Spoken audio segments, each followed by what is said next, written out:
यो एमालेको अहिले एउटा जुन अभियान छ नि सर, म झोले हुँ भन्ने प्रकारको, तपाईँ पनि एमालेको झोले हो? त्यो सम्माननीय प्रधानमन्त्रीज्यूले अति नै गरेपछि, न्यु खोजेपछि जवाफी हमला, शाब्दिक हमला गर्नुभएको र उहाँले एउटा टर्मिनोलोजी क्वाइन गर्नु हो, हामी झोले हौँ।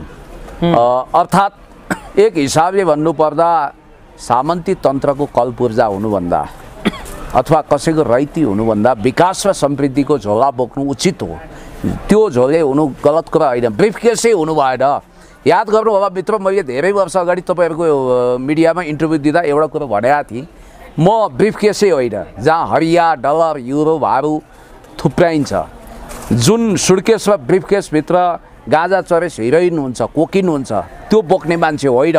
म त देशको जनताको पक्षमा झोला बोक्ने मान्छे हुँ। देशको विकास बोक्ने झोले होइन सर, तपाईहरुको अभियान त एमालेको झोले पो छ त। होइन, एमालेको मात्रै होइन, त्यो सबैले राख्दा हुन्छ त्यो भनेर प्रतीकात्मक हिसाबले सम्माननीय प्रधानमन्त्रीले यो कुरा उठाउनु भयो। योभन्दा अगाडि नै मैले यो कुरा उठाएको थिएँ, तर फेरि पनि अब अहिले सम्माननीय प्रधानमन्त्रीले झोलेको जुन खालको एउटा ब्रान्डिङ गर्नुभएको छ हो, त्यो झोले ब्रान्डलाई फलो गरेर धेरैले आफ्नो फेसबुकको भित्ता रङ्गाएका छन्, एमालेले रङ्गाएका छन् होइन।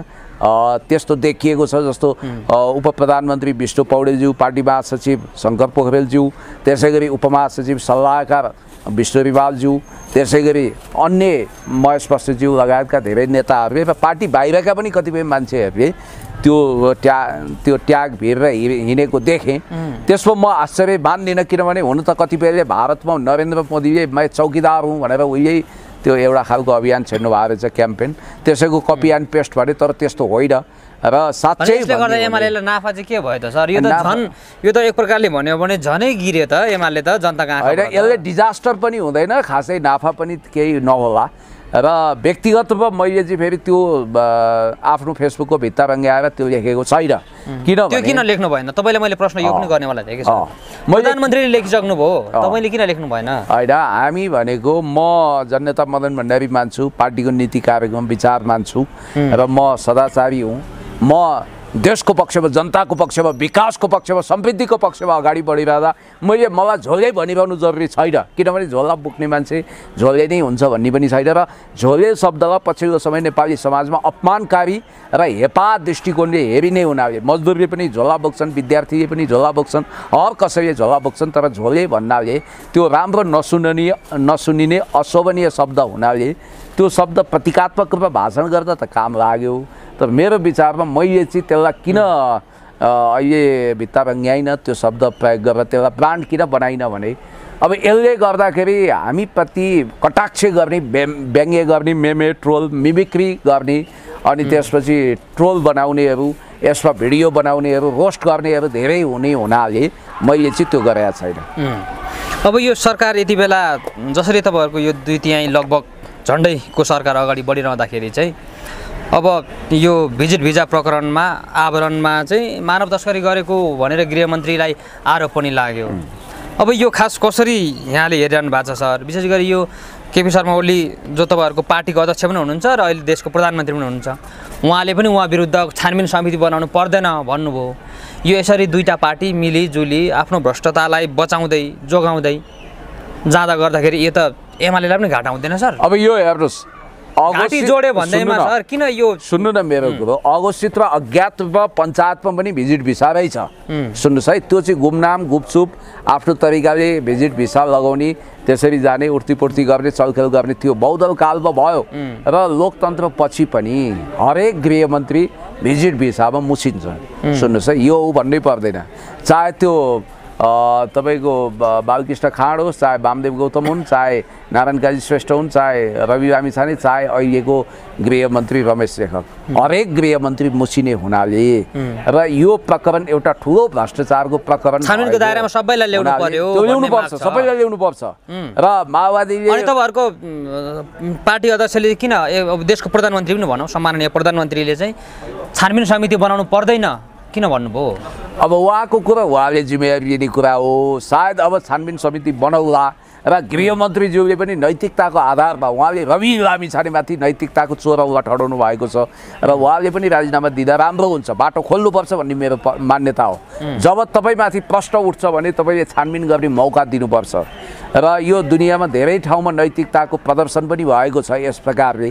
र तपाईँलाई इन्ट्रेस्टिङ कुरा गरौँ, रमेश लेखक भनेको कम विवादमा आएको, पैसाको लालची नदेखिएको र विवाद रहित व्यक्तित्व भनेर योभन्दा अगाडि उहाँ चर्चामा आउनु भएको थियो। तर उहाँको अहिले व्यक्तित्व प्याराडाइम सिफ्ट भएर उहाँलाई हेर्ने नजरिया नै फरक भयो।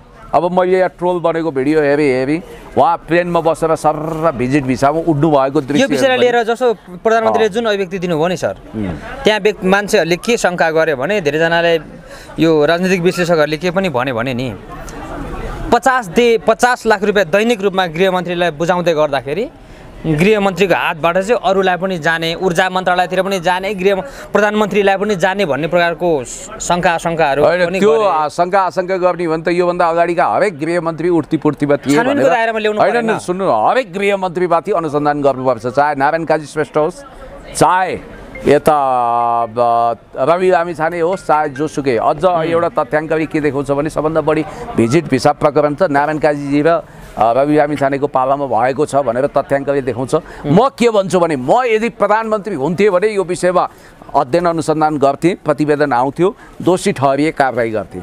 अनि गृहमन्त्री अहिलेका वर्तमान गृहमन्त्री रमेश लेखकले चाहिँ छानबिन मबाट सुरु गरौँ र अरूलाई पनि गरोस् भन्ने चाहिँ त्यो आँट राख्नु पर्दैन, नत्र गर्नुभएको छैन। त्यो नैतिक हिम्मत, आँट र दम हुनुपर्छ, तब न राम्रो गृहमन्त्री हुन्छ। फेरि नेपाल र एउटा अभि भाइ इन्ट्रेस्टिङ कुरा के छ भने नेपालको गृहमन्त्रीको कुर्सी नै अभिशप्त भए जस्तो हो के। गृहमन्त्री हुने हरेक मान्छे प्रभावशाली छन्, चाहे खुमबहादुर खड्का, चाहे वामदेव गौतम, चाहे पूर्णबहादुर खड्का, चाहे जोसुकै गोविन्दराज जोशी होस्, यी सब कोही भ्रष्टाचार रवि लामिछाने भनौँ, जोसुकै भनौँ, 18 वर्षमा भएका ती 14जना सबैजना विवादित नै हुनुहुन्छ। यो अहिलेदेखि होइन, विवादित मात्रै होइन, उहिले सूर्यप्रसाद उपाध्याय भन्ने बडा प्रभावशाली मान्छे गृहमन्त्री बन्नुभयो, उहाँको पनि पोलिटिकल करियर डामाडोल भयो। बिपी कोइराला पनि प्रधानमन्त्री बन्नुभयो कालान्तरमा, तर उहाँको व्यक्तिगत जिन्दगी तहस नहस भयो। अब केपी शर्मा ओलीज्यूको व्यक्तिगत जिन्दगी हेर्नुहुन्छ भने पनि अपमानमा अहिले बितेको छ। उहाँले जुन सम्मानको उहाँ हकदार हुनुहुन्थ्यो, होइन त्यो कुर्सी नै अभिशप्त छ कि पिरा कुर्सी हो कि लक्षिणा कुर्सी हो कि चाहे पर्यटन मन्त्रीको कुर्सी हेरौँ, एकपछि अर्को कोही भ्रष्टाचार लाग्ने, कोही मर्ने, त्यस्तो काम भइरहेको छ। र यो गृह मन्त्रालयमा आएका पनि कोही सग्लो उत्रिएनन्। मैले तपाईँलाई भनिहालेँ 3 जना व्यक्ति मात्रै गृहमन्त्रीबाट प्रधानमन्त्री हुने सौभाग्य प्राप्त गरे, शेरबहादुर देउवा, बिपी कोइराला र केपी शर्मा ओलीज्यू। तर तिनैजनालाई फेरि व्यक्तिगत जीवनमा बडा कष्ट र दुःख पनि छ। फेरि हेर्नुहोस् है, उहाँहरूले सम्मान र अपमानका पक्षहरू हेर्नुहुन्छ भने यहाँ अहिले केपी शर्मा ओलीज्यू र जीवित शेरबहादुर देउवाको कुरा गरेर हुन्छ। बिपी कोइराला मण्डलले केसम्म भनेनन्, देश बेचुवा, राष्ट्रघाती, अनैतिक, वेश्यागमन गर्ने सम्म भने यिनीहरूले अपमान गरे। अहिले जसले एकदम महामानव भन्छन् तिनीले अपमान गरेर खेदो खडाएका थिए, झन्डै मारेनन् बिपीलाई। त तपाईँलाई म के भन्छु भने प्रसङ्ग छ गृहमन्त्रीको, गृहमन्त्री भइसकेपछि त्यो कुर्सीमा राप र ताप के छ जसको कारण कुनै न कुनै दाग लागेर त्यहाँ मान्छे फर्किन्छ। एकाध पात्र बाहेक हरेकको जिउमा दाग लागेको छ र त्यो विवादमा मुछिएको छ। कोही जेल परेको छ, कोहीको पोलिटिकल करियर ध्वस्त भएको छ, कोहीको के भएको छ। र यो भिजिट भिसा प्रकरण एउटा नैतिकताको मापदण्ड बनाएर यसमा दरो खरो अनुसन्धान गर्नुपर्छ, छानबिन गर्नुपर्छ। अब यो यति बेला काङ्ग्रेसीहरू नि सर, यो पछिल्लो समयमा आएर ठुलो भ्रष्टाचार केसमा उहाँहरूको नाम मुछ्यो। टेरामक्स प्रकरणमा पनि अस्ति नाम आयो, त्यस पछाडि लगत्तै यो भिजिट भिजा, अनि विशेष गरी अफ्ताब आलम जो चाहिँ जन्मकैदको समय भुक्तान गरिरहेको मान्छेलाई 81 छोडियो, रिहा गरियो। यो के भइरहेछ सर? यो अहिलेको यो नेतृत्व, केपी शर्मा ओली नेतृत्वको यो सरकारमा यस्ता घटनाहरू घटिरहँदाखेरि यो सरकार असक्षम भयो, विरोध जसरी भइरहेछ यही कारणले गर्दा हो भन्छन्। अब यो चाहिँ लिटल नलेज भन्छु बयललाई। जुडिसियरी इन्डिपेन्डेन्ट छ। हाम्रो मन्टेस्क्यूले प्रतिपादन गरेको सेपरेसन अफ पावरको विधि अनुसार जुडिसियरी इन्डिपेन्डेन्ट हुन्छ, त्यो अटोनोमस हुन्छ र जुडिसियरीको प्रोसेसलाई एक्जिक्युटिभ वा लेजिस्लेचर पार्लियामेन्टले हस्तक्षेप गर्न पाउँदैन। र यहाँ न्यायालयभित्र भएको जुन खालको फैसला छ, जिल्ला अदालतको फैसलालाई हामी सबैले स्वागत गरौँ। वाह क्या बात, हिम्मतका साथ माननीय न्यायमूर्तिले आफ्नो अदालतलाई न्यायको मन्दिर प्रमाणित गर्दै फैसला सुनाउनु भयो र गम्भीर किसिमको ज्यान मुद्दामा सर्वस्वसहित ज्यान कैद दिलाउनु भयो। मोहम्मद अफ्ताब आलम लगायतका त्यो खुङ्खार अपराधमा मुछिएका भनिएकाहरूलाई भन्ने कुरा पहिला जनताले तारिफ गरे। तर अहिले खुशी प्रसाद थारूज्यू माननीय न्यायाधीश हुनुहुन्छ, त्यस्तै अर्को एकजना माननीय न्यायाधीश पनि हुनुहुन्छ। उहाँहरूको संयुक्त इजलासले वीरगञ्ज इजलास भन्दो रहेछ त्यसलाई, त्यो इजलास चाहिँ जनकपुरबाट होइन जनकपुरबाट उहाँहरूले एउटा फैसला सुनाउनु भयो कि अफ्ताब आलम सम्बन्धी त्यो घटना घटेकै थिएन, उहाँहरूलाई बाइज्जत बरी गरौँ, रिहा गरौँ, त्यो उहाँ संलग्न हुनुहुन्न भनेर। जबकि राष्ट्रिय मानवाधिकार आयोगको प्रतिवेदन हेर्नुहोस्, एमनेस्टी इन्टरनेसनलको प्रतिवेदन हेर्नुहोस्, अथवा प्रहरीले त्यतिखेर ढिलै सही तर प्राकृतिक मुचौका उठाएको थियो, घटनास्थलको रेकी गरेको थियो र बडो मेहनत गरेर त्यतिखेरको अवस्था मैले तपाईँलाई भनिहाल्नु, अनलाइन खबरमा सारा खबर छापिएको छ। हामीले न्यायालयलाई सम्मान गर्छौँ र आशा यो पनि गर्छौँ कि सर्वोच्च अदालतमा यो मुद्दा जाँदैछ र त्यहाँबाट दुधको दुध पानीको पानी छुट्टिन्छ, पीडितहरूले न्याय पाउनेछन्। अब जस्तो एकजना जयनारायण भन्ने श्रीमन नारायण भन्ने बुढा बाबैले आफ्नो 3 बिघा जग्गा खर्च गरेर आफ्नो छोराको आत्माले शान्ति पाओस् भनेर न्यायको लडाइँ लडिरहनु भएको छ। त्रिलोकको होइन कस्तो पीडा छ, कस्तो ऊ छ र त्यहाँ कुनै हिन्दी घटना त भएका हुन्, तर यहाँ अब शम्भु थापा पूर्व न्यायाधीश जो सुशीला कार्की हुनुहुन्छ, उहाँहरूले भन्नुभयो जस्तै गरी त्यहाँ राजनीतिक नियुक्ति हुने होइन। शम्भु थापालाई यो भन्ने अधिकार छैन। शम्भु थापाजी उहाँहरूलाई त्यो उहाँहरूले भन्नुभएको छ नि। शम्भु थापाजीलाई म भन्छु, शम्भु थापाजी तपाईँ त्यही व्यक्ति हो जो वकिलहरूको काफिला लिएर गएर त्यहाँ जिल्ला अदालतमा बहस गर्न जानुभएको थियो। के भनेर बहस गर्नुभयो? मोहम्मद अफ्ताब आलम यो घटनामा संलग्न छैनन् भनेर बहस गर्ने मान्छे पनि फेरि शम्भु थापा। होइन, मैले भन्नु खोजेको त्यहाँ चाहिँ मैले भन्नु खोजेको न्यायाधीश पनि राजनीतिक नियुक्ति हुन्छन् भन्ने प्रश्न उहाँहरूको भनाइलाई सामने लिएर हामीले भन्यौं। प्रभाव पर्यो राजनीतिक प्रभाव परेको जस्तो देखिँदैन। न्यायालयको भुललाई जुत्ताको घाउलाई जुत्ताले दिएको पार्छ। अब न्यायको सर्वोच्च मन्दिर भनेको सर्वोच्च अदालत हो। पुनरावेदन अदालतप्रतिको हाम्रो भरोसा टुट्यो, फ्याक्ट भनिदिन्छु। हामी सम्मान गर्छौँ, यद्यपि न्यायालयलाई न्यायको मन्दिर भन्छौँ, कन्टेम्प अफ कोर्टवाला हामी कुरा गर्दैनौँ। हामी अदालतको इज्जत गर्छौँ, सम्मान गर्छौँ। कतिपय कुरा त हामीले अझ एकदम डेन्टिङ पेन्टिङ पनि गर्दैका छौँ अदालतको सवालमा होइन। अदालत, सेना, अख्तियार आदि इत्यादि प्रहरीको विषयमा हामीले पोजिटिभ बोल्नुपर्छ भन्ने मलाई लाग्छ। त्यति हुँदाहुँदै इन्टरनेसनल जुरिस्प्रुडेन्स, नेसनल ल आदि इत्यादि, क्रिमिनल ल आदि इत्यादिको आधारमा नजिरहरू हेरेर प्रहरीले बडो मेहनत गरेर त्यहाँ प्रतिवेदन बनायो। किनभने घटनास्थलको बारेमा सारा जानकारी बटुल्ने पत्रकार होस् या मिडियाकर्मी अथवा त्यहाँका सुरक्षाकर्मी, अनुसन्धान अधिकृतहरू के भन्छन् भने जुन घरमा विस्फोट भयो त्यो घर भनेको उहाँको काका शेख इद्रिसको घर हो, जो 2014 सालको पनि MP, 15 सालको MP हुनुहुन्थ्यो र उहाँ भट्टराईजीको क्याबिनेटमा मन्त्री पनि हुनुहुन्थ्यो र उहाँकै भतिजो यिनै अफ्ताब आलम 51 सालदेखि त्यहाँ चुनाव जित्दै आएका छन् र बम बनाउने क्रममा अफ्ताब आलमको काकाको घरमा, शेख इद्रिसको घरमा बम बनाइयो र त्यहाँ अचानक एकजनाले चुरोट सल्काउँदा विस्फोटन भयो र विस्फोटनले केही मान्छेहरू ठाउँको ठाउँ स्पट डेथ भयो र केही मान्छे घाइतेहरू, हात उछिटिएका, खुट्टा उछिटिएका, बचाऊ बचाऊ भन्दै पानी मागिरहेको, छटपटाइरहेको अवस्थामा जुटको बोरामा कोचेर ट्र्याक्टरमा हालेर टायर गाडामा हालेर लगेर इटाभट्टामा लगेर पोलियो र कोही त चल्मलाई पनि रहेका थिए। र त्यस्तो विभत्स जुन बर्बर हत्याकाण्ड भयो, मानव राक्षस एक हिसाबले विलियम शेक्सपियरको नाटक मर्चेन्ट अफ भेनिसको पात्र, सहयोगभन्दा पनि खुङ्खार खालका पात्रहरू जस्ता कडाभन्दा कडा सजाय अदालतले दिनुपर्थ्यो, जिल्ला अदालतले दियो। तर आज म हेर्दै थिएँ अफ्ताब आलमको एउटा भिडियो पनि आएको छ, मलाई केही भएको छैन, म तन्दुरुस्त छु आदि इत्यादि भनेर उहाँले हस्पिटलको बेडबाट पनि भन्नुभएको छ। अब कतिपय मिडियाले चाहिँ उहाँले बर्बर आएर हत्याकाण्ड आफैले गरेर स्वीकार गर्नुभएको छ भनेर पनि भिडियो कुदायो। त्यो चाहिँ अप्रमाणित कुराको पछाडि जानु हुँदैन। त्यो कतिपय मनोहर कहानिया पनि युट्युब फेसबुकको कन्टेन्ट बनाइन्छ, त्यो बेग्लै कुरा हो, सेन्सेसनल इस्यु पस्किन्छ। यो केसमा म यति मात्रै भन्छु कि यसमा पोलिटिकल हातै हुँदैन, यसमा पोलिटिक्सले केही पनि गर्न सक्दैन। र याद गर्नु होला, हुन त गगन थापादेखि शेरबहादुर देउवासम्म कन्दनी कसेर अफ्ताब आलम बचाउन लागेकै हो। पहिला अब सम्माननीय प्रधानमन्त्रीज्यूले स्पष्ट कुरा राख्नु भएको थियो यो विषयमा। हामीले त पत्रकार सम्मेलन नै गरेका थियौँ र अहिले जुन पीडित पक्ष छ त्यो चाहिँ पीडकबाट भयङ्कर तर्सिरहेको, किनभने सोलेको गब्बर सिंह जस्तो छवि त्यहाँ मोहम्मद अफ्ताब आलमको छ भन्ने कुरा आएको छ। र मेरो त नजिकै जिल्ला हो, इन्ट्रेस्टिङ कुरो। म स्टिफेन हकिङसे परिकल्पना गरेको टाइम मेसिनमा बसेर पुराना दिनहरूमा फर्किन्छु। त्यतिखेर म निजगढमा आमसभामा भाषण गर्दै थिएँ। हामी चैत्र 64 साल चैत्र 29 या 30 गतेको दिन हो त्यो। र त्यही बेलामा मलाई थाहा भयो र हामीलाई थाहा भएको कुरा न्यायालयलाई कसरी थाहा भएन भन्छु क्या म। त्यस कारणले गर्दाखेरि अब आशा गर्नु सर्वोच्च अदालत न्यायको मन्दिर हो। इन्ट्रेस्टिङ कुरा के छ भने सर्वोच्च अदालतमा आफ्नो तास पार्टनर मानिएका पार्टनर रञ्जन कोइराला पूर्व डिआइजीलाई पत्नी हत्याको अभियोगमा सर्वस्वसहित ज्यान कैद दिएको थियो। ज्यान कैदको सजाय चोलेन्द्र शमशेर जङ्गबहादुर राणा कालान्तरमा प्रधान न्यायाधीश हुनुभयो। उहाँको इजलासले उहाँलाई बाइज्जत रिहा गरेको थियो किनभने उहाँहरू तास पार्टनर हुनुहुन्थ्यो अरे कि कुनै समय भन्नाले पछि सर्वोच्चले आफ्नो निर्णयलाई आफै फैसलालाई उल्टाएको छ। भ्याकेटमा अथवा जुडिसियल रिभ्यूमा गएर उल्टाउन सकिन्छ। सर्वोच्चकै फैसला पनि उल्टाउन सकिन्छ। इन्टरनेसनल क्रिमिनल कोर्टमा दाबी गर्न सकिन्छ। अनेक आधारहरू छ।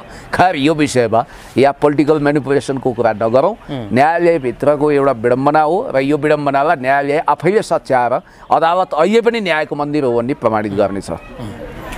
ठिक छ सर, अब अलिकति विषयान्तर गरौँ। अब यो राष्ट्र संस्था पुनर्स्थापना गर्छौँ भनेर जुन प्रकारले एउटा सङ्गठन लागिरहेको छ, आज 6औं दिन उहाँहरूको मा पनि आन्दोलन चर्किरहेको छ। अब अलिकति सिफलतिर आइपुग्दाखेरि अलिकति खुम्चिएको जस्तो पनि देखिन्छ उहाँहरूको यो आन्दोलन चाहिँ। यहाँले कसरी हेर्नु भएको छ सर यो आन्दोलन? मैले सायद तपाईँहरूकै क्यामेरामा भनेको थिएँ अन्ततगतवा यो आन्दोलन नामक तमासा रोड सो हात्ती आए फुस्सा टाई फिस माछो भ्यागुतो हुन्छ भनेको थिएँ।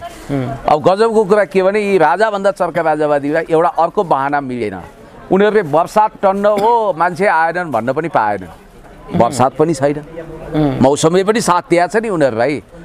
ल उनीहरूले गरेन राजा ल्याउनुपर्छ भनेर त एमाले पनि पुगे त त्यहाँ एकजना अपवादमा कमल थापा एमाले होइन म तपाईँलाई भन्दैछु चुनाव चिन्ह सूर्य लिएर चुनाव लडेको कमल थापाको एउटा ट्विट चाहिँ मैले यहाँ तपाईँलाई दुईवटा यो ट्विट र स्ट्याटस म तपाईँलाई देखाउँछु होइन। अब अचम्मै छ त्यो 2022 मा लेखेको त्यो स्ट्याटस यहाँले जहिले सुकै लेखोस् न। कमल थापाले होसमै लेख्या हो। 2022 भने कहिले हो र? अस्ति 2 वर्ष अगाडिको कुरो त हो। त्यतिखेर उनी अलरेडी भूतपूर्व राजावादी जस्तो भइसकेका थिए। ल यहाँ हेर्नुहोस् है। अब यो अचम्म लाग्छ तपाईँलाई पनि, हुन त सबैले पढिसकेका छन् तैपनि यो तपाईँको जानकारीको लागि मैले यो पढेर सुन्नुपर्छ। अब उनले के लेखेछन् कमल थापाले भने नयाँ वर्षको अवसरमा पुरानो पार्टी मेरो पुरानो पार्टी र साथीहरूलाई शुभकामना खर्साङ मर्साङ। पार्टीहरू असफल भएर राजा आउने होइन, एउटा पार्टी असफल भए अर्को आउँछ। राजा फर्कने अरू कुनै कारण थिए, राजाले नै त्यो बाटो बन्द गरिदिए। अब असम्भव एजेन्डा बोकेर नयाँ पिँढीलाई भ्रम पार्नु हुँदैन। असम्भव एजेन्डा बोकेर हिन्दू राष्ट्रलाई बन्धक बनाउनु हुँदैन। 2/3% भोटको जगमा राप्रपा ठुलो हुँदैन। 2-3% भोटको जगमा राप्रपा ठुलो पार्टी हुँदैन। मलाई थाहा छ अन्ततः तपाईँहरू मेरै बाटोमा आउनुपर्छ। अहिले गालीगलौज आरोप खेपेर भने पनि तपाईँहरूको लागि म बलियो घर बनाउनु छु र यो यसो भनेर उहाँले गणतन्त्र स्पष्ट रूपमा स्वीकार र नेकपा एमालेको तर्फबाट चुनाव पनि राजा फर्किने सम्भावना मैले देखिनँ सकियो भनेर भन्नुभएको छ उहाँले। त्यति मात्रै हो र उहाँको अर्को ट्विट अझ विषालु र घातक छ। राजावादीहरूको लागि बहुत अफसोसपूर्ण छ र त्यो पनि म तपाईँलाई सुनाइदिन्छु होइन। उहाँको त अब विचित्रका कुराहरू आउँदो रहेछ। अब तपाईँलाई म एउटा उहाँको ट्विट हो यहाँ हेर्नुहोस्। यहाँ उहाँकै हो, यो चाहिँ ट्विटरमा रहेछ। गणतन्त्र विरुद्ध धमिलो पानीमा माछा मार्न खोज्ने वंशीय शासनका मतियारहरू शिर उठाउन खोज्दैछन्। जनताको बलिदानबाट प्राप्त उपलब्धिलाई जोगाउन सम्पूर्ण अग्रगामी प्रगतिशील शक्तिसँग हातेमालो गर्नु समयको माग हो। यो कुनै कम्युनिस्ट पार्टीको नेताको स्टेटमेन्ट भन्दा कम छ। उहाँले त नेकपा एमालेलाई आफ्नो आत्मा नै बेचिसक्नु भएको थियो। उहाँ एमाले हुन लगभग तयार भएको जित्नु भएको भए उहाँ एमाले हुनुहुन्थ्यो, 100% हुनुहुन्थ्यो। उहाँको चाहना पनि हो। अझ मैले सुनेसम्म अनि राजावादीहरूले चाहिँ उहाँ जस्ता व्यक्तिहरूलाई अझै पनि राजावादी पनि नभनौँ, त्यो पक्षमा त्यो पक्षको एउटा गुटले भनौँ न। हेलो माफ गर्नु हो तपाईँले भाषा करेक्सन गर्नु। यो आन्दोलनमा केही इनोसेन्ट मान्छे बाहेक को राजावादी छन्? लिङ्गदेन र तपाईँ राजावादी भन्नुहुन्छ? लिङ्गदेन त राप्रपामा कमल थापाको कार्यकर्ता हो र लिङ्गदेनले गणतन्त्र उहिले स्वीकारेको, कमल थापा सँगसँगै स्वीकारेको। लिङ्गदेन प्रचण्डको सरकारमा गइसकेका छन्, उप प्रधानमन्त्री खाइसकेका छन्। कमल थापाले 72 को संविधानमा हस्ताक्षर गर्दा लिङ्गदेन त्यो पार्टीको महामन्त्री थिए।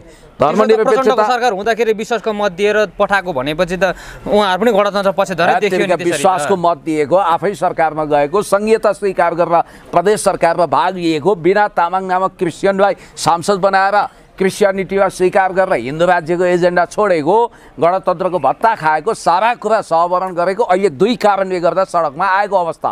एउटा आसन्न रूपन्देहीको चुनावमा दीपक बोहरा जहाँ जितेका थिए त्यो ठाउँमा आफ्नो भोट ब्याङ्क निकै कमजोर हुनेछ, जमानत जफत हुनेछ भनेर कमसेकम सेकेन्ड थर्ड पार्टीसम्म हौँ भनेर कसरत गरेको। दोस्रो, अब उहाँहरूलाई डर के छ भने अब प्रत्यक्षतर्फ काहीँ जित्ने अवस्था छैन, समानुपातिकमा अलिकति भोट बढौँ, विगतमा राप्रपाले बढाए जस्तो केही बढौँ, राजावादी मत चाहिँ उनीहरूकै ढोक्सोमा खसोस् भनेर। तेस्रो, मौसमी चन्दाहरू पनि टन्नै उठ्छ, मान्छेलाई पनि भ्रम राख्न सकिन्छ। चौथो चाहिँ राजावादी नयाँ पार्टी नजन्मियोस् र उनीहरूले यो ब्यानर कब्जा नगरोस् भनेर यो गरेको प्रपञ्च हो। उहाँहरू यदि राजावादी हुनुहुन्थ्यो भने त राजा ल्याउँछु भनेर हिँडेका मान्छे कहाँको तपाईँको उही कालीगण्डकीमा आत्महत्या गर्न हिँडेको दम्पतिले लालटिन बालेर हिँडे रहेछ र एकजनाले सोधेछ किन यसरी लालटिन बाल्यो भने सर्पले टोक्ला कि भनेर भन्थे रे के। त्यसै गरी काशी जाने कुत्तीको बाटो। अनि यस्तो व्यक्तिहरूलाई जो राप्रपाको तपाईँले कुरा गरिरहेको छौँ अहिले हामीले, अनि यस्तो व्यक्तिहरूलाई पूर्व राजा ज्ञानेन्द्र शाहले किन विश्वास गरेर सर? अब यस्तो राजा ज्ञानेन्द्रले विश्वास गरेको भरपूर प्रमाण हामीसँग छैन। व्यक्तिगत रूपमा म राजा ज्ञानेन्द्र, उहाँको नाति हृदयेन्द्र, उहाँको बुहारी हिमानी शाहज्यूलाई सम्मान गर्छु व्यक्तिगत हिसाबले। राजा पृथ्वीनारायण शाहको अनर पनि गर्नुपर्छ होइन। अझ सूर्य थापाजीले त नेपालको नोटमा बुद्ध र पृथ्वीनारायण शाहज्यूको फोटो राखौँ भन्नुभयो, त्यो जायज पनि छ। त्यो विवादित विषय पनि बनिरहेको छ होइन, त्यो विवादित भन्दा पनि एउटा कुरो त्यो ठिकै पनि होला, किनभने युनिफायर किङ हो नि त, उहाँ राजावादीभन्दा माथि उठेको हो नि त, राजाभन्दा माथि उठेको राष्ट्रिय एकीकरणकर्ता हो उहाँ। जसरी तपाईँको जर्मनीले बिस्मार्कलाई जहिले धन्यवाद दिन्छ, त्यसै गरी हामीले दिनुपर्छ पृथ्वीनारायण शाहलाई। 2224 राज्यको एकीकरण गर्नुभयो। अब तपाईँलाई एउटा कुरो मैले भनिहालौँ, लेनदेनको सवालमा धेरै कुरा गर्नै पर्दैन। उहाँको लामाटारमा बनेको सिसाको महलको स्रोत के हो? अनि अर्का एकजना हुम्ला जुम्लाबाट सांसद जितेका छन्, चिल्लो गाडी चढ्छन्, अनि हिजोसम्म उनको स्ट्याटस के थियो? विलासी महलमा बस्छन्, कहाँबाट खर्च धानिन्छ, सांसदको तलब त यति थोरै हुन्छ। र याद गर्नुहोला, तपाईँले के ख्याल गर्नुहोस् भने 2046 सालमा जनआन्दोलन चलिरहँदा राम थापा भन्ने विद्यार्थी नेताको छातीमा वाप्पै छुरा रोपेर हत्या गर्ने हत्याराले अहिले शान्तिको परेवा उडाउँछु भनिरहेको छ र उसले ठुला ठुला प्रजातन्त्र र उसको बहस गरिरहेको छ। याद गर्नुहोला। अनि त्यति मात्रै होइन, तपाईँले ख्याल गर्नुपर्ने अर्को कुरा के छ भने झापामा 14 गस्टा जग्गा कट्टेल दम्पतिको जग्गा कराप झ्याप बनाउने को, त्यसको विषयमा पनि छानबिन हुनुपर्छ। र यावत कुराहरू छ। अब पञ्चायतमा लुटेर खाएका धवल शमशेर र रविन्द्र मिश्रको अनुपस्थितिले के अर्थ राख्छ? के अर्थ रहस्य? उनीहरू थाकिसके, हारिसके, अब उनीहरू डराएका छन्। दुर्गा प्रसाईले पनि बाटो बदल्ने सङ्केत दिएका छन् होइन। दुर्गा प्रसाई अब हिरासतभित्र हुँदै जेलभित्र हुँदै माओवादी बन्दिन बेर छैन, त्यस्तै हो भने उनी त्यहीँबाट आएको थिए होइन। त्यसकारण यो राजाभन्दा चर्का राजावादी राजा हिँडेका होइनन्। राजालाई यिनीहरूले धोका दिनेछन्, राजालाई फेरि एकचोटि यिनीहरूले छक्क्याउनेछन्। यिनीहरूको उद्देश्य भनेको राजा र धर्मलाई भोट ब्याङ्क बनाउने हो, यति हो यिनीहरूको उद्देश्य। अब हिजो हेर्नुहोस् तपाईँले मलाई गणतन्त्र पक्षधरहरूको जुन 3टा ठुला दलहरू छन्, उहाँहरू त्यति बेला डराएको अवस्था। के डराउनु? अब दिन दुगुना रात चौगुनाको दरले खुम्चिँदै सिफल चौरमा हेर्नुभयो, किन चाउरिस मरिच आफ्नै रागले भने जस्तो 500 मान्छे पनि थिएनन् त्यहाँ। त्यो बिचमा चिच्याइरहेको अवस्था थियो होइन। यी लगभग अब हामी अहिले जहाँ इन्टरभ्यू गरिरहेको छौँ, यो इटाटोल भन्छ यसलाई, त्यो सिफलको 25% मान्छे त अहिले यहीँ छन्, यहीँ चिया पिउँदैछन् यतै वरिपरि भन्ने बित्तिकै त्यहाँ कति मान्छे थिए भनेर तपाईँ अनुमान गर्न सक्नुहुन्छ। होइन, अनिश्चितकालीन आन्दोलन यो जुन व्यवस्था नै परिवर्तन गर्छौँ भनेर त्यो अगाडि बढेको आन्दोलनमा कहिले बढी आज बढी घटी भोलि बढी त होला नि। त्यो सिफल चौरको जुलुसले त वडा अध्यक्ष पनि ल्याउन सक्दैन, तपाईँ यति कुरा ख्याल गर्नुहोस्। त्योभन्दा 10 गुणा बढी जनमास ऊ हर्क साम्पाङले अस्ति पुल बनाउँदाखेरि त्योभन्दा 10 गुणा मासलाई उतार्नु भएको थियो। याद गर्नुहोला, श्रमदानमा त्यति धेरै मासहरू थिए। र अर्को कुरो तपाईँलाई म भन्छु, तपाईँ राजा ल्याउँछु भन्नुहुन्छ, तर तपाईँसँग के योजना छ, के दृष्टिकोण छ? तपाईँले संविधान च्यात्न सक्नुहुन्छ? तपाईँ व्यवस्था चेन्ज गर्नको लागि यति सजिलै छ? त्यो दोस्रो जनआन्दोलन चल्दा डक्टरहरूले, इन्जिनियरहरूले, प्राध्यापकहरूले, कर्मचारी साराले साथ दिएको अन्तर्राष्ट्रिय कम्युनिटी थियो, सबै थियो। र जनताहरू स्वस्फूर्त रूपमा लाखौँ सङ्ख्यामा आएपछि मात्रै परिवर्तन भयो। तपाईँले एउटा मामुली सरकार चेन्ज गराउन त सक्दैन। माओवादीले माधव नेपालको सरकारलाई रिमोट कन्ट्रोलबाट चलेको सरकार भन्दै रिङ रोड घेरा हाल्दा त नेपालले राजीनामा दिएनन् त्यतिखेर होइन। उनले त्यो आन्दोलनसँग सम्झौता गरेनन्। लाखौँ मान्छे उतारे हो नि त माओवादीले। जनगणतन्त्र ल्याउँछु भनेर 5 लाख मान्छे माओवादीले काठमाडौँमा उतार्यो। खुल्ला मञ्चमा तिलको गेडो राख्ने ठाउँ थिएन। जनगणतन्त्र ल्याउन सक्यो। उसो वाइसिएल थियो, सारा फौज थियो। अब हिजोको सिनारियो हेरौँ, धन्न त्यहाँ रक्तपात भएन, हिंसा भएन। हामी एकदम भगवान् पशुपतिनाथसँग त्यो आशीर्वाद पनि माग्छौँ कि यहाँ हिंसा नहोस्, रक्तपात नहोस्। हिजो एउटा अप्रिय अवस्था आउन सक्थ्यो, किनभने हजारौँको सङ्ख्यामा वाइसिएलहरू प्रज्ञा प्रतिष्ठानमा थिए। माओवादी यसै पनि भिडन्तको मुडमा देख्छु म। प्रचण्डले आदेश दिइसकेका छन्, इँटको जवाब पत्थरले दिनुहोस् भने त भिडन्त गर्नुहोस् भने हो नि। प्रचण्डले त मोर्चा खोलिसकेका छन्, लडेर आएको जात हो। सर त्यो हिजो मैले यहाँलाई प्रश्न गरेँ, त्यो घटना हिजो कसरी हुन पुग्यो? कति जानकार हुनुहुन्छ तपाईँ जसरी यो परिवार हत्याको विषयलाई लिएर यो स्मरणमा चाहिँ त्यो दीप प्रज्वलन गर्दै गर्ने एउटा कार्यक्रम थियो त्यहाँ। होइन अब एक्कासी त्यो वाइसलहरूसँग कसरी त्यो वार हुन पुग्यो? त्यो प्रज्ञा प्रतिष्ठानमा वाइसिएलवालाहरूको सम्मेलन थियो, बन्द सत्र चलेको थियो। अब मैले पाएको सूचना र भिडियोहरू प्राप्त भिडियो हेर्दा चाहिँ उनीहरूले प्रचण्ड र माओवादीको ठाउँमा जथाभावी नारा लगाएर अलिक उत्तेजित गरेपछि अब यिनीहरू पनि लडेर आएका मार्सल रेस परे। अब धन्न यिनीहरूले आफ्नो धैर्यधारण गरे र भिडन्तको अवस्था कसो आएन र त्यहाँ त्यो आइदिएको भए अप्रिय अवस्था आउँथ्यो भन्ने कुरो पनि छ। हामीले त संयमता पो अपनायौँ भन्दै थिए वाइसलहरूले। संयमतै होला, त्यहाँ संयमता भएरै हिंसा भएर। त्यहाँ प्रहरीको पनि भूमिका राम्रो थियो। उसले पनि दुई पक्षीय बिचमा कन्फ्रन्टेसनको मोर्चा खोल्न दिएन। र इन्ट्रेस्टिङ कुरो मैले तपाईँलाई के फेरि एक प्रकारले भन्यो भने चाहिँ त्यो नारायण हिटीमा जसरी दीप प्रज्वलन गरिदिएको थियो त्यहाँ चाहिँ वाइसलहरूले ढुङ्गा प्रहार गरे भन्ने पक्ष पनि एकातिर रह्यो। नारायण हिटी होइन, कमल आदि। तपाईँलाई त्यहाँ फेरि युवराज दिपेन्द्रको फोटो छैन, रुवाबासी पनि चल्यो।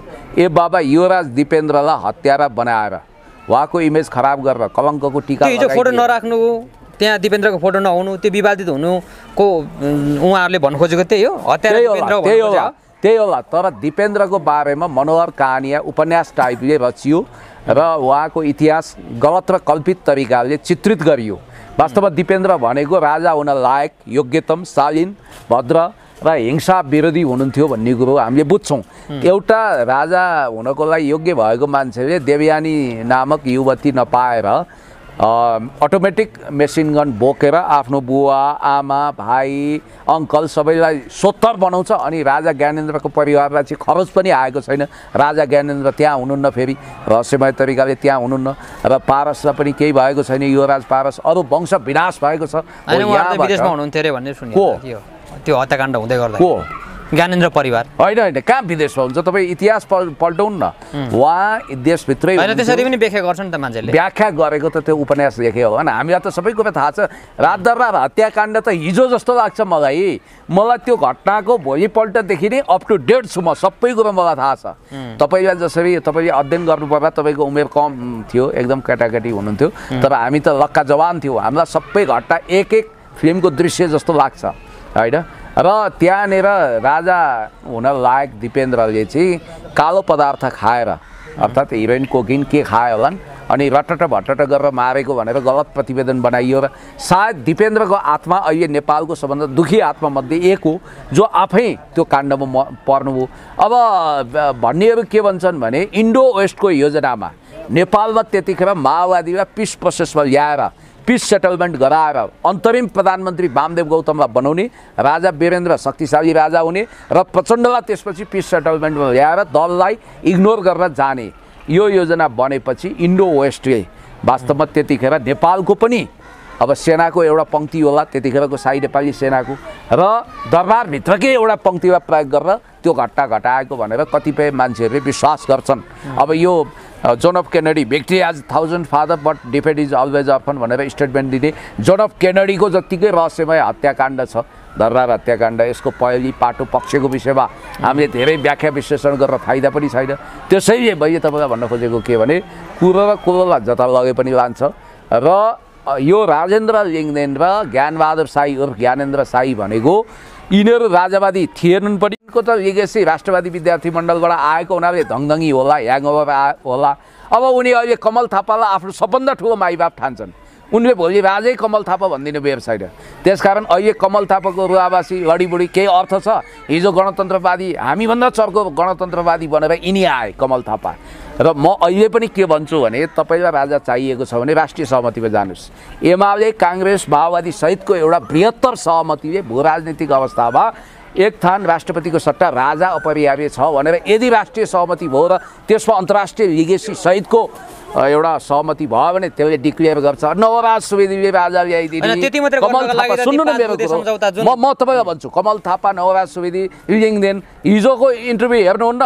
तपाईँको स्वागत नेपाल भन्ने मान्छेले म आज पनि सम्झना गर्छु राजावादीको प्रतिकार गर्न जुलुस निकाल्नुपर्छ भनेर हामीलाई बोलाउने तिनै मान्छे हुन्। मेरो अफिसमा राजावादीमा इन्ट्री छैन, जो छ त्यो यहाँबाट निस्क भन्थे। अनि उनले नि मदन भण्डारीलाई जसले मारे तिनै राजावादीहरूले राजाको हत्या गरे भनेर अस्ति बोल्थे। आज चाहिँ फलाना तिलाना ढिस्कानाले राजा मारे भन्छन्। नयाँ जोगीले बढी खरानी सुन्नु न यहाँ त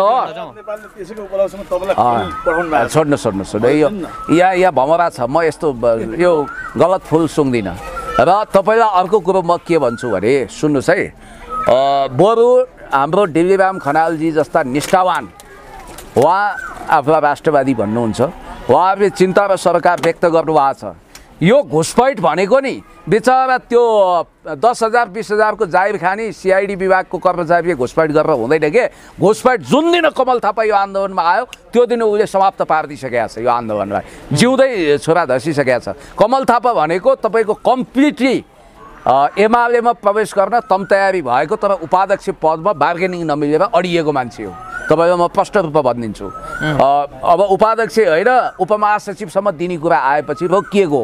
मर्न जानुभयो स्वर्गवासी देशभक्त व्यक्ति हुनुहुन्थ्यो वसन्तमान अधिकारीजीले मिटिङको कुरा मलाई सुनाउनु भएको छ। सबै एक एक कुरो एमालेमा जान तयार हुनुपर्छ भनेर सारा डफ्फा तयार गरेको र कमल थापाको अहिले पनि तपाईँलाई म पढेर सुनाइदिउँ। कमल थापाले के भनेका छन् अहिले पढेर सुनाइन। वंशीय राजनीतिको अवसान भइसक्यो, अब देशमा गणतन्त्र स्वीकार गर्नुपर्छ, परिवर्तन स्वीकार गर्नुपर्छ। यिनी भनेको कम्प्लिटली इन्डो वेस्टमा सूर्यबहादुरको स्कुलिङ पाएका मान्छे। अब केशरबहादुर विष्टबाट पनि अपेक्षा गर्न सक्नुहुन्न। त्यसैले मैले भन्न खोजेको अब ज्ञानबहादुर साईको त तपाईँले इन्टरभ्यू नै हेर्नु भएको छ। युवराज पारसलाई भए नभएको कुरामा लाञ्छित गरेर त्यसो त नवराज सुवेदी जो हुनुहुन्छ उहाँले त तपाईँलाई भनिदियो सुन्नु कन्स्पिरेसी थ्योरी यसरी बुझ्नुपर्छ कि जो मान्छे अब राजा ज्ञानेन्द्र होइन पारस होइन हृदयेन्द्रलाई बनाउनुपर्छ भनेर आछन् नि ती सबै भनेको इन्डो वेस्टको भत्ता खाएका वास्तविक राजा विरोधी तिनै हुन्। तिनैले यो एजेन्डालाई समाप्त पार्छन्। फेरि तिनीहरूले किन राजाको कुरा गरे इन्ट्रेस्टिङ छ। चुनाव आउँदैछ, भोट लिनु पऱ्यो, मौसमी चन्दा उठाउनु पऱ्यो, आफूलाई सेफ साइडमा राख्नु पऱ्यो, जनतालाई केही गरेको देखाउनु पऱ्यो। अब काङ्ग्रेस एमाले साथ नदेलान्, आफ्नो बलबुत्तामा भोट नआउला, प्रत्यक्षमा नजितिएला, समानुपातिकमा बसेर पनि अलिकति भोट खानु पऱ्यो। दुर्गा प्रसादले पार्टी गठन गरिदिएला, बिचरा दुर्गा प्रसादले यिनीहरूले गर्दा माओवादी बनाउनु भयो। फेरि दुर्गा प्रसादको लाइन माओवादीतिर सोचिसक्यो। त्यसैले मैले तपाईँलाई भन्न खोजेको यहाँ राजावादी भनेर राजा वीरेन्द्र ज्ञानेन्द्रलाई धोका दिने बाहेक कोही छैनन्।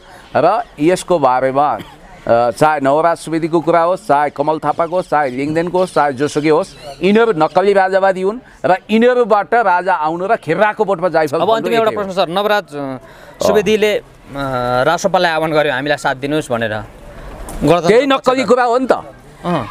त्यो किन गर्नुभयो? त्यो लाज भएन त्यो? तपाईँले मैले दीपक मनाङ्गेलाई म शान्तिको महायज्ञ लगाउँदैछु, तपाईँ आउनु पऱ्यो भनेर लभ लेटर लेख्न मिल्छ चक्रे मिलन र दीपक मनाङ्गेलाई? अनि दाउद इब्राहिमलाई मोदीले अब बृहत्तर भारत निर्माण अभियानमा जोडिनुहोस् भनेर लभ लेटर लेख्छन्। राष्ट्रपाललाई चिठी लेखेर अनि राजतन्त्र ल्याउन सकिन्छ भनेर नवराज सुवेदीले मूर्खता गरेको कि दुनियाँलाई बेवकुफ बनाएको?